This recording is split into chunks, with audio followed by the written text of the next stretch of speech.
15, we read of a family with a very positive addiction. It says, you know of the house of Stephanus, that is the first fruits of Achaia. And they have addicted themselves to the ministry of the saints. Now the Greek word here for addiction is tasso. And tasso means to arrange something in an orderly manner. If you think of someone always arranging something to an orderly manner, what would we normally call that? Not so much addiction. OCD, right. As I'm sitting here arranging my keys in my pocket, I straighten them, then I shake them out, and then I straighten them. It's just a nervous habit.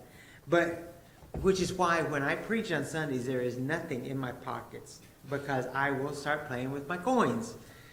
I watched my dad do that for years. He'd be up there, and it's like, what are you doing? Arranging the coins by size in my pocket, because I get nervous. Well, it looks bad to stand up there arranging coins in your pocket the whole time. Anyway, arrange in an orderly manner, according to Strong's Concordance. Others say they were devoted to the ministry of the saints. But if we play on the idea of addiction, if we're addicted to something, whether it's positive or negative, what does that mean to you? Huh? It's got a hold on you. It's got a hold on you. Can't give it up. Now, I know I am addicted to some of the medicine that the lovely VA got me started on. I know I am. If I will have withdrawals if I stop it, and I can't live without it though, because I can't sleep ever. I love my brother. He calls me on 9/11. Just thinking about you, and are you thinking about today and your friends that you lost? It's like, well, I kept myself distracted till now. So thanks, it's 7:30 for ruining the rest of my day. No, I was thinking about it already, but, so mine's not a negative addiction because I keep it in control, but it's a dependence regardless. Even if it's not an addiction, it's a dependence on something. So if we're addicted to a positive something, what are some of the, words we would use to describe that, or thoughts we would use to describe it? What was the question? What are the positive sides of an addiction? What would it look like? Dedication. So a dedication to something, okay. It's possible. Loyalty. A loyalty to something, yeah. Devotion. So if we talk about addicted to the ministering of saints, then we look at a family that it was addicted to serving others, right? Okay, it's a short lesson. Let's move on. No. So I urge you, brethren, you know the household of Stephanus. Now, what is he, just by the way, a little hermeneutics, I guess. That's Bruce's favorite word. First fruits of Achaia. What does that mean? One of the early Christians. Yeah, he was one of the very first Christians in Achaia. And in the context of this sentence, why is that important that Paul would mention that? Or what does it make you think of? They're addicted to they were the first fruits of Achaia. They're still in it. Huh? Faithful. Faithful, yeah, but what is he saying about this first fruits of Achaia when he says that? I know, you're trying to read my mind. They're OGs. Yeah, They set the example for others. yeah. Look, they're relatively new Christians. At this point, 1 Corinthians, 2 to 3 years max, from the first missionary journey. So he says, here are these people that have not been Christians that long, and they are addicted to serving the other Christians. And they're still doing it. And they're still doing it, yeah. And so it's showing that, I think one of the, okay, here's a positive and a negative. We have a habit when someone comes in and becomes a Christian, and they're like, we'll take a younger woman, and she says, I'd love to teach Bible class and all that. Well, in 20 or 30 years, we'll be sure you're going to be faithful, and we'll let you teach. Yeah, it's a mistake. In fact, we should probably let them help or be in a classroom right away. If they say, this is what I really want to do, then put them in a classroom with somebody. And let them learn. All right. So, addiction. One, it fulfills the law of Christ. Somebody read Galatians 6, 1 and 2 up there for me. Brothers and sisters, even if a person is caught in any wrongdoing, you who are spiritual are to restore such a person in a spirit of gentleness. Each one look into yourself so that you are not tempted as well. You go. Yeah. Bear one another's burdens, and thereby fulfill the law of Christ. All right, so even if they've been caught doing wrong, restore them, whatever, bear one another's burdens. So in the context, again, of this part, that someone's been making some mistakes, doing wrong, you're going to restore them. How does bear one another's burdens fit in the context of that sentence? Consequences arise from somebody's behavior, and maybe they can help with those consequences. Maybe they lose a job, maybe they Okay. lose standing and are not readily able to feed their family because maybe they were working on a farm or something. I don't know. But if consequences come up because they've chosen to follow Christ, then that's the, hey, help each other out. They go through. And then you. I was thinking that, brothers and sisters, even if a person is caught in any wrongdoing, you who are spiritual are to restore such a person in a spirit of gentleness. You have to look to yourself. You're not perfect, so don't go and judge them as being filthy, rotten people, non-Christian. Whatever it is, don't do that. Look into yourself so that you are not tempted as well. Make sure you got you in order. But this latter part, bear one another's burdens and thereby fulfill the law of Christ. He was very forgiving, very gentle, and always willing to help. And so we are to go do what Christ would do, and that would then fulfill the law of Christ. Loving one another as we love ourselves. Garrett? Maybe I'm just looking at it too simply, but loads and burdens are lighter to carry when you have multiple hands. That's right. I mean, the more people you have with you, the bigger teamwork you have, easier it is. Yeah, I mean, there's a formula here. Okay, even if they've been caught in it, which means that's the worst case scenario. You might find out about it, but you can catch somebody in it. He gives a formula. First, restore them, but do it gently, lovingly. But he also says, look to yourself so that you're not tempted. It is easy to say, well, Christ was so gentle, so we'll overlook something because we don't want to offend. And so we can wind up ourselves being so gentle that we wind up caught in the same trap. But the bear one another's burden, you're exactly right, Gary. It's all about helping them carry that load. One of the things we don't want to do is shame a person. If you know somebody's got a sin problem and others don't, keep it to yourself. You know, you can tell them. I was listening today, and then I'll get to you, Bob. I was listening today on Moody Radio while I was working, and they were talking to a guy who wanted nothing to do with Christianity at all. He was sure that there was not a God. He and his girlfriend, though, met somebody, and just to placate him, they said they would go to this Bible study with him because they were having supper, and they wanted to go to supper with him. So they said, yeah, we'll stay and do this Bible study. Well, this guy, being an intellectual sort and a professor, he and his wife are both professors, he bought a Bible. And he said, I wish they had warned me that King James Bible was Old English. But he said, we bought, what they had. And he said, I bought it to prove it wrong. And he said, next thing I know, I'm being attracted to it. And he said, so we looked into it. We went to church, but not where our friends were going because we didn't want them to see us there yet. And he said, by the time we got around to the next Bible study next month, we said, you know what, we want a Bible study because we gave our lives to Christ already. Now, they had a couple sin issues in their lives, and he said one of the great things was nobody told us stop or you're going to hell. We didn't get that talk. What we did get, though, is directed to a class that all of a sudden's answering those questions that are kind of in the back of our minds saying, should we change this? Should we do this? Should we?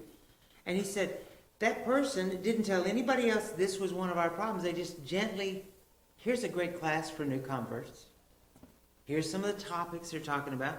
And he's now written a book about how to gently, lovingly lead people to Christ and deal with the aftermath of old life versus new life. Because there's always an aftermath that has to be dealt with. Robert?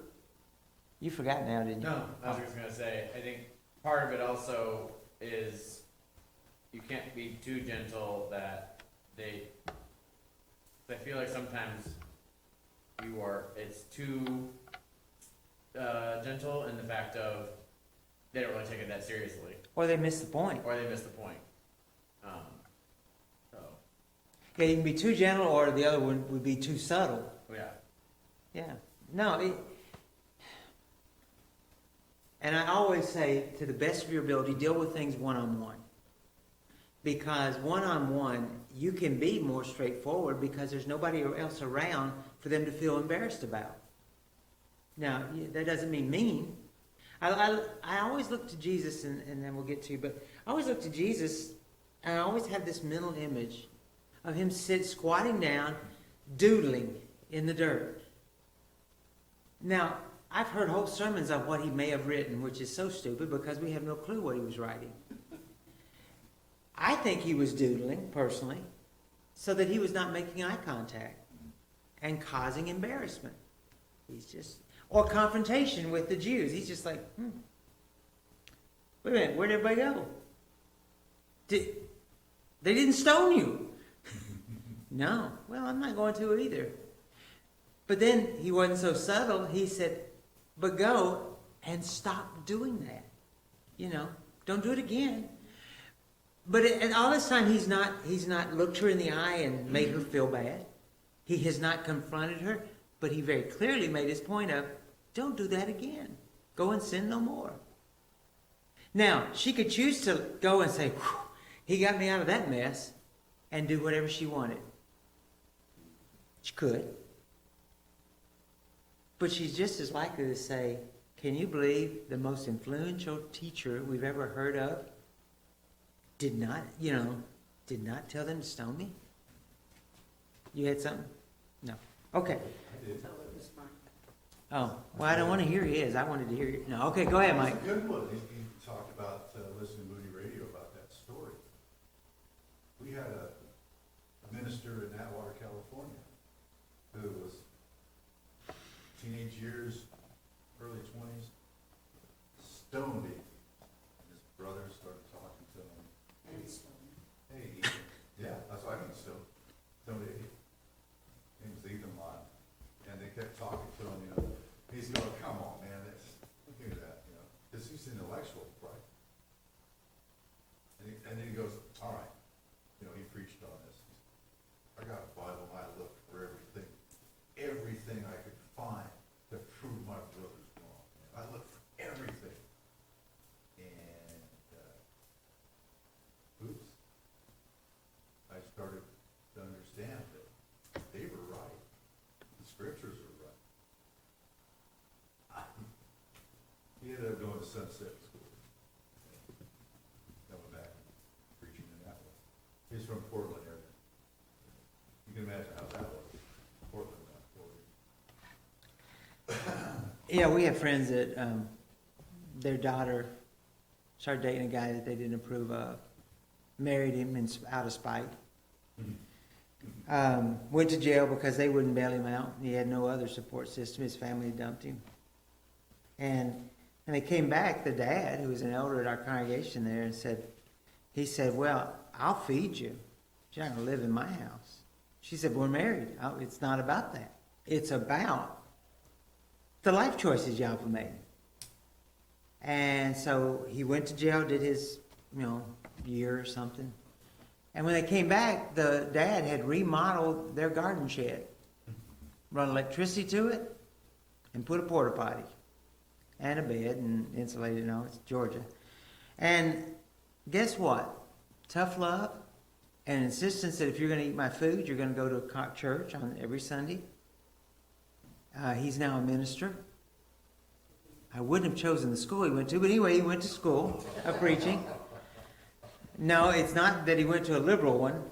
I went to David Liberal, but he went to one that was ultra conservative. But anyway, he's preaching the gospel. They're doing good. I'm not going to name Memphis. Anyway, I mentioned Bruce a minute ago in hermeneutics. The other night I told Allison I'm reading a book. I know, I can read. I'm reading this book, and I said, I have found a passage that will cause Bruce's head to literally explode. And I'm going to bring him the book. Now, the book was written in 1369. It is it is the very first commentary on the book of Revelation using the same means of translating that we do. But the phrase is a hermeneutical look at the eschatology of literal, lateral translation of the apocalypse. And I said, his head will explode and I want to see it. So anyway, a literal, lateral. Because it's looking at the literal meaning of a lateral translation saying that everything, prior to that everything had been, this is the future. Which a lot of churches still want to believe that. He said, if you look at historically, this is referencing things that have already happened. And so, it's a very good book, and it could have been written yesterday, except that his viewpoint stops in the 1300s of what we see in that translation. But okay, so then he goes on, do good as you have the opportunity. So then while we have opportunity, do good to all people, especially to those who are in the household of faith. While we have opportunity, which tells us we need to make sure we don't miss Have opportunities. Huh? Did you say we need to make sure we don't have opportunity? No, don't miss out on the gotcha. opportunities. Gotcha. Yeah, that's what I said, Terry. Let's just skip. No. I was just like, what? No, it means don't skip opportunities. How many of us have skipped opportunities to do something good? Yeah, because it's either inconvenient for me, or I'm not sure I would be comfortable doing this, or I'm embarrassed to do this. And how many, like me, have regretted that and looked back on it and said, why didn't I? Allison and I have a very big one I've paid for it in my conscience for years, and she has too. But we had a child next door. We had to live in a house trailer when we first got married on an army base because there was no housing. So in the next trailer, there was a little girl that would scream. And we would listen. And we justified not getting involved because we didn't think, she could be laughing. We knew she wasn't laughing. So we finally agreed we would do it. We would call DCFS or the police. And the next day, they were gone. Had just left everything and moved away. And for years, I've thought, what if that little girl was killed or injured bad? And I did not do, which is now why I'm extremely protective of children. And, and try very hard not to see the boogeyman behind every bush, but I see the boogeyman in a lot of bushes. But anyway, okay, so the first was to fulfill the law of Christ, but also to prove that we have the love of God in us.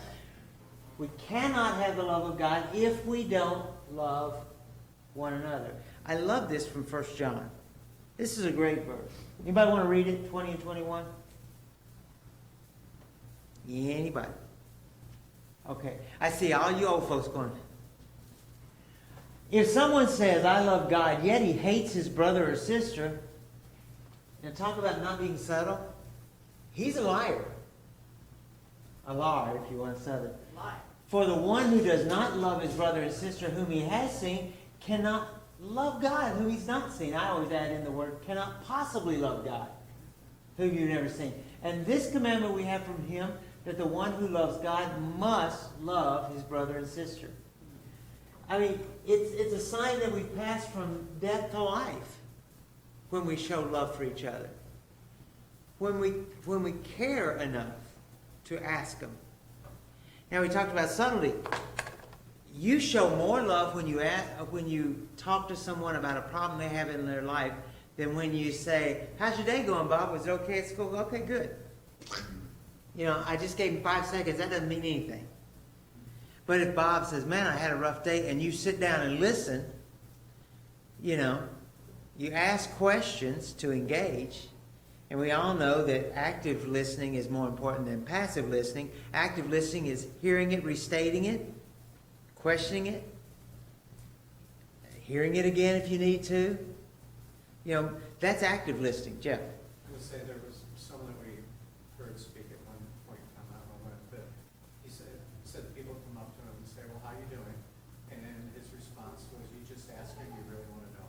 Yeah. Yeah, that's right. Because, what is it? People don't care how much you know until they know how much you care. That's the old saying. An evangelism saying. They don't care how much you know until they know how much you care. In fact, I think it's still in the library, I used to use the model approach to marriage counseling. And had a floor tile, that's what it looked like. But basically what it was is you hold that to talk to your spouse or friend, whatever it is. And it says, you say, "This is the issue." And then you explain why the issue exists in your mind. The other person takes that from you because they don't talk to you, you're done. And they say, "So what I hear you saying is, this is the problem we're having." And then that's all you say at that point. And then you hand it back and they say either yes or no. They restate it or they explain it better. And then you say, "So you're saying that I need to, or you need to, or we need to do this." And you move forward. And it's a very organized way of discussing things. And Allison went with me to this counseling class. I was getting ready to go into I had to go through some training at a Rock Island counseling center. I had to have some supervised hours of counseling and all this. But she went because we had a weekend marriage retreat attached to this. And she hates role play. Hates it with a passion. So do I. But they made us sit there in this whole room and do it, all of us doing it, and they gave us topics. And it was interesting because even though she was saying she hated it, we discussed more in depth our differences in managing money in those 15, 20 minutes of that talk than we had in 10 years of marriage at that point, or 15. It's like, hey, we did work. Now, when we got in the car to go home, she said, "We're still not doing that. You know that, right?" Yeah, I know that. Yeah. I also learned after that weekend that you never say, "Well, let's what is it? What's the word? Let's explore those feelings a little more in depth." She went, "Don't even start that mess with me." It's like, okay. So I've not done that one either with her again. All right. So God intends for us as members of the body to be concerned with one another. Now, this is important. The more presentable parts of the body have no need of it. What does that mean? What did you say? Whereas our more presentable parts have no need of concern. Oh, They don't okay. need a doctor. What's it? Huh? Healthy dogs need a doctor. Okay. How do we, let's say first, how do we utilize that on a Sunday morning? Don't go talk to your friends first that you can call anytime, or you know are going to be here later. Make sure you catch people that are going to walk out the door right away if they don't have someone talking to them. How long do visitors typically stay after worship? 5 minutes. Yeah, if we're lucky. Unless they sneak out as fast as they can. Where's verse 43?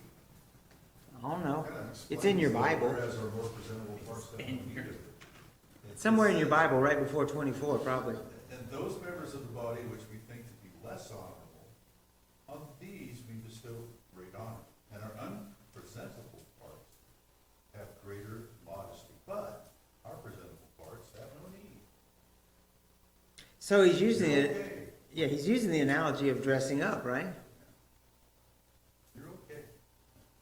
So I have noticed, we have some members, and some of them been members here for years and years, that fly out the door. What should we do about that? Are people that tend to fly out the door as engaged as they should be in the body? How do you know for sure? Maybe they have a roast in the oven or, How do you know that for sure? you would have to talk to them. Well, wait a minute. First, you have to observe it. They eat a lot of roast. You have to be watching and observe a repeating or a what? A pattern of behavior, yeah. Because you're right. If Steve and Diane run out the door this Sunday, well, they don't normally do that, and I'm not concerned about it. Well, I do get concerned when they go to Iowa because he always comes back brain damaged a little bit more each time, or at least a little more. I can't think of the word for it. I say when we had when we had younger children, we used to run out of here a lot, and Allison and Stacy and several people reached out to Kayla Sunday afternoon every time. Once they realized we just can't stay because it's too hard to Sure. be with the kids, we had several members that would reach out to Kayla and do, have that conversation over text. I mean, that's really all it takes is, it's not necessarily that we want to leave, it's just we do have a reason, and it's going to be, that instance was a year and a half before. And there's nothing wrong with that. There was a repeatable pattern. Somebody checked into it. We found there was a reasonable reason for it. Is You know. sanity a reason? Huh? Is sanity a reason? I mean, I keep looking for mine. Yeah. Lost my marbles and don't know where I lost them. But yeah, but there are some people that it has become a recent pattern. And I will tell you, I've asked the question, what's going on? Missing you. Nothing. Okay, well good. Thanks for answering that. Should I just leave it at that? No, They want you to. Okay, so how do you get past that? What are some strategies we can use to get past, I'm okay, you're okay. I think it goes back to the communication issue we were talking about before. Okay. You don't just say, okay, and let it go. You ask another question that deserves more of an explanation, or at least an answer that you can find a discussionable topic. Let's make something on that line. Mm-hmm. You have to pursue it a little. Yes. Kayla? Going along And with then what Gary. Brian's saying, when you observe people's habits and you kind of start seeing things that are happening in their lives, it's easier for you to find a common ground to communicate to them about. And especially if you have been through that, it makes it easier for you to say, hey, I notice this is happening in your life, would you like to talk about it? Than it is to just say, oh, okay, you're good. So Brian has a back problem. And if I see Brian miss a Sunday or two, a week or two, I always ask him if he's okay, how's he feeling? Because I know a lot of times it's usually he was in pain. And if Brian's not here, who do I go to? Greg? Yeah. Brian okay? I'm worried about him. It's that the observation, it's also never, salespeople, never answer or ask a yes or no question, because that's all you get then. Okay, Gary? I was gonna say, even in schooling for, the work in the clinic, they taught us about, interviewing the patient, trying to get more info for the doc in every way we can. Mm-hmm. And, someone's in there and it's not a routine checkup, a lot of the times, they don't wanna open up to you, they're not having a good day, they're not feeling well. So there's certain that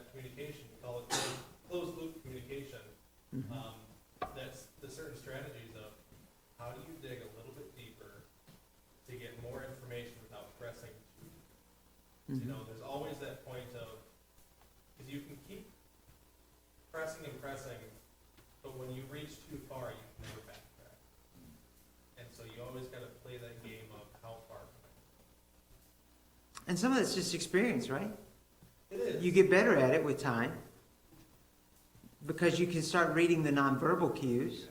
Right. In fact, I was just standing up here a minute ago because it's chilly up here, and then I kept telling myself, "Don't do that. That says you're closed and you don't want anybody to respond." You have to think about body cues. In the military, we took classes on that. Subject split. Yeah, and you don't want to do that. You have to say, "No, I got to open myself back up," and so you have to think of these things. Terry.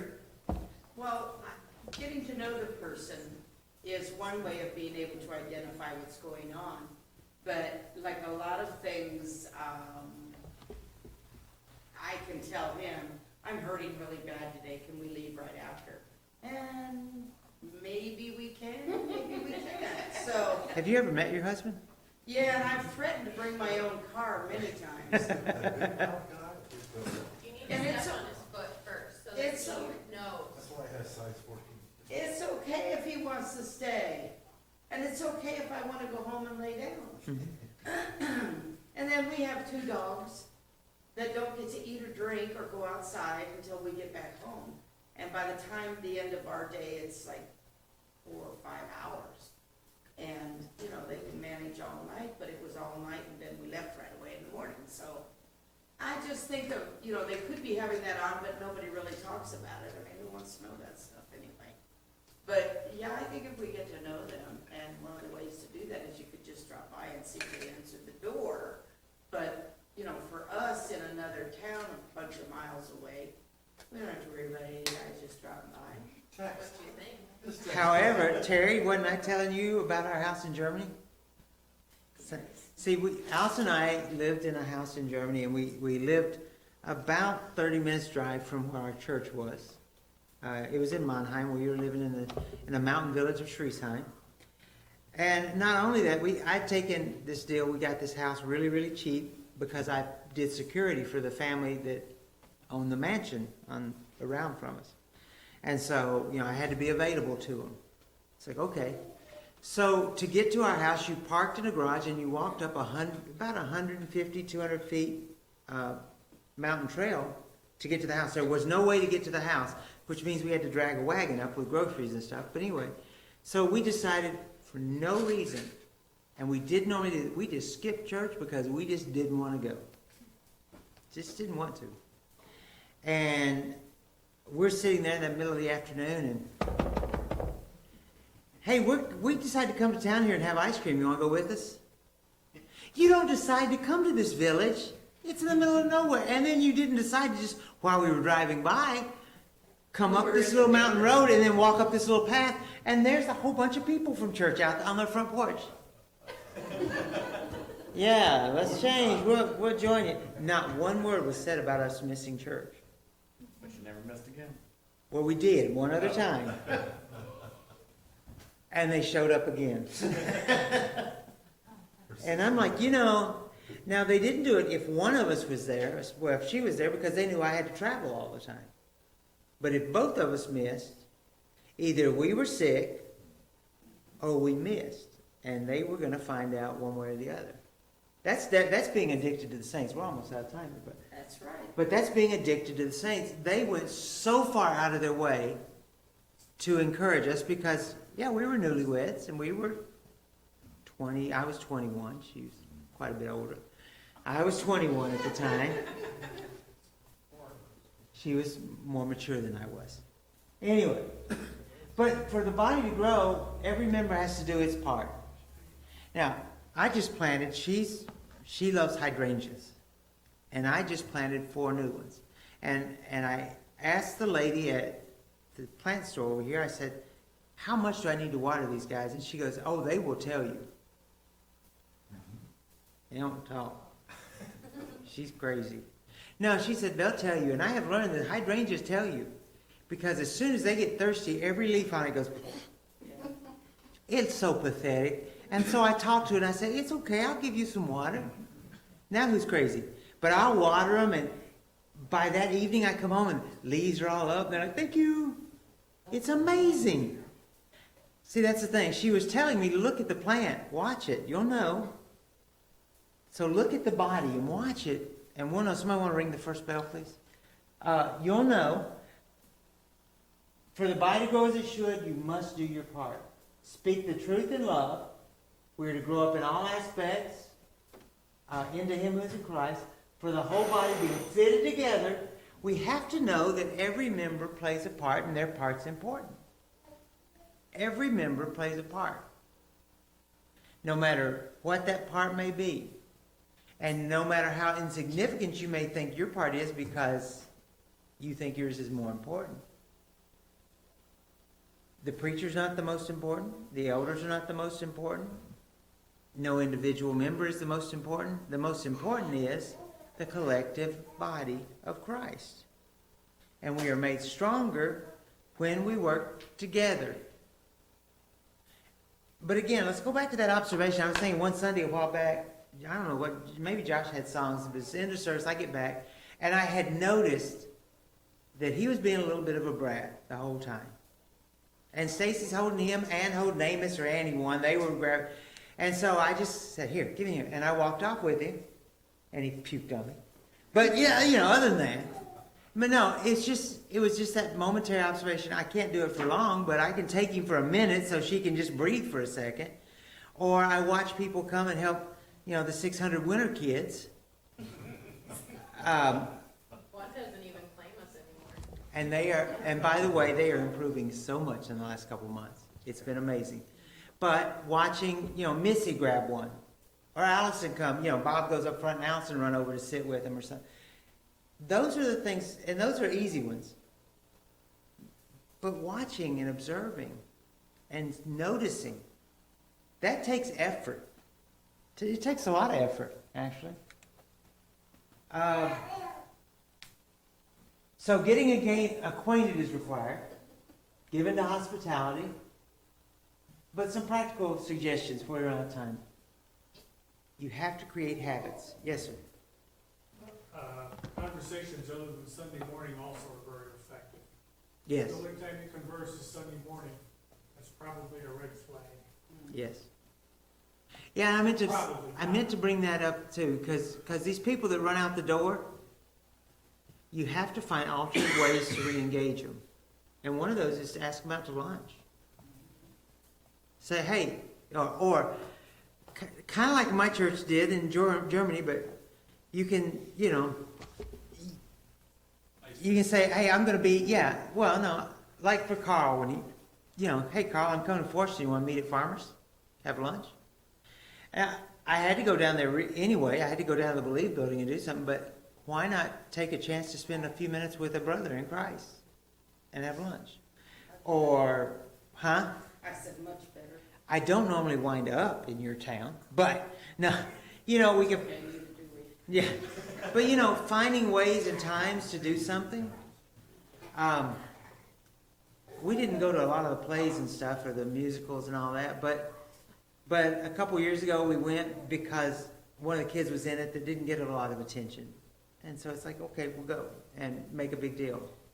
I don't remember who it was at the time, but It wasn't me. it wasn't Bob. No, Garrett was too old. He had aged out of high school. At 21 they told him, you got to graduate or else. Well, they'll just pass them on.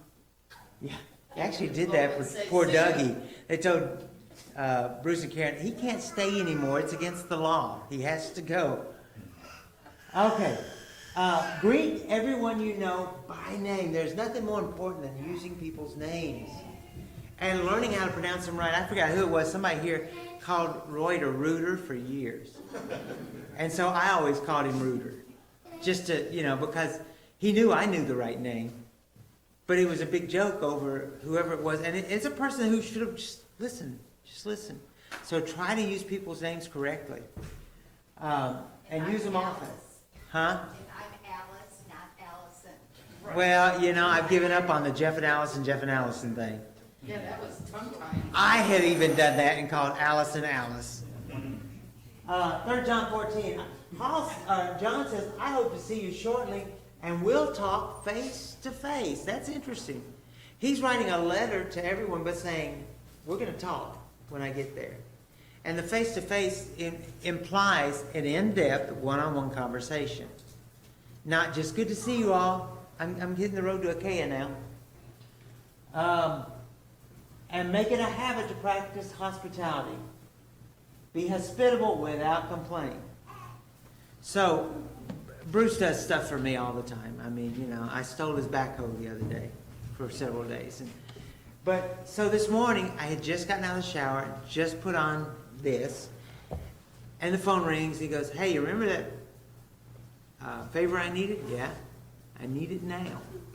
Can you come over and help me in the silo? I'll get dirty." Now, I said, sure. Now, here's the biggest lie of the day. As an elder, he lies about in one area constantly. It'll take us 30, 45 minutes tops. You might not need to change, but you might get a little dirty. I was disgustingly dirty.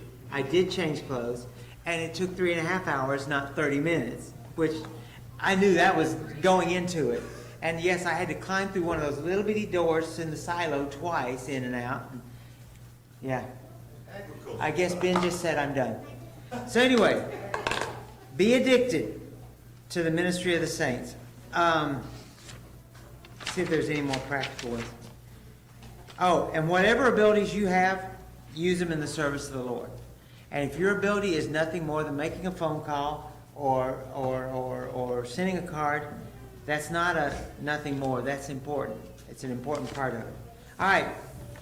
Next week we really do start 2 Corinthians. We're not going to start over again. 2 Corinthians.